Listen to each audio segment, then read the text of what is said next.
مرحبا مرحبا حبايبي. اليوم راح نستخدم انا وياكم خلطة بسيطة، هي مو خلطة بينما خلطة تنظيف للوجه، مثلا عن الشوائب، عن الدهون اللي يصير حول الخشم او الانف، واللي يصير عندها حبوب او دهون بالجبهة مالت وجهها.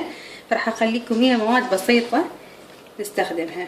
عندنا هنا صابونة روز او اي صابونة انت تحبين تستخدمينها لوجهك، اللي هذه صابونة، ونستخدم منها معجون اسنان، اي معجون تفضلينه انتي، سجنان، كريست، اي معجون اسنان.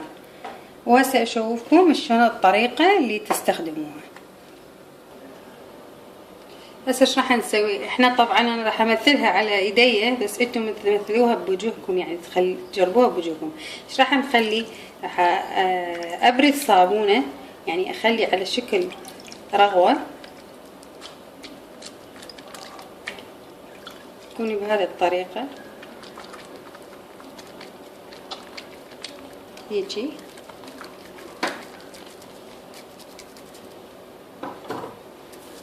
نجيب مقدار يعني تقريبا حبة الحمص. شو تسوي؟ نفركها بهذا الشكل. طبعا انتي من تفركيه بهذا الشكل تخليه وين؟ على وجهك، بس شوية تبلليه. شوفي هذا راح اجربها على يدي، وانتي تجربيها على وجهك، لين تحركين بها مدة 10 دقائق او حسب البشرة. اذا بشرتك تشوفيها حساسة تتحسس من هاي الامور. هسه مثل ما تشوفون احنا راح نخلي بهاي الطريقة، بس انتي بمن تجربي راح تجربيه بوجهك.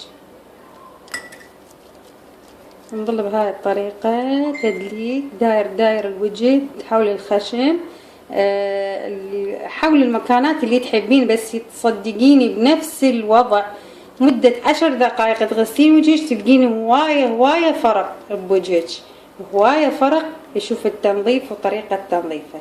هسه راح اغسل ايديا واشوفكم الفرق بين هاي وبين هاي.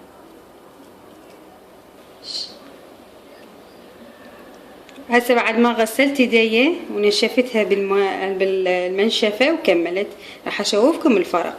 بع هذه ايدي وبع هذه، شوف الفرق، شوف الفرق ايش قد كبير يعني. شوف هذه وبع هذه، بع اللمعة هنا والبياض وبع هنا. طبعا انتي مو بايدك، انا دا امثلها بايدي، انتي راح تمثليها بوجهك.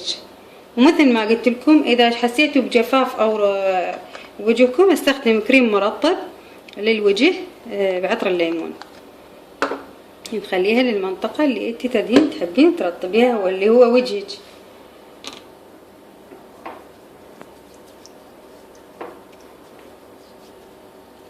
صدقيني الفرق شاسع 100%، ومن أول غسلة. واستخدمين هذه الخلطة بالأسبوع مرتين لا أكثر،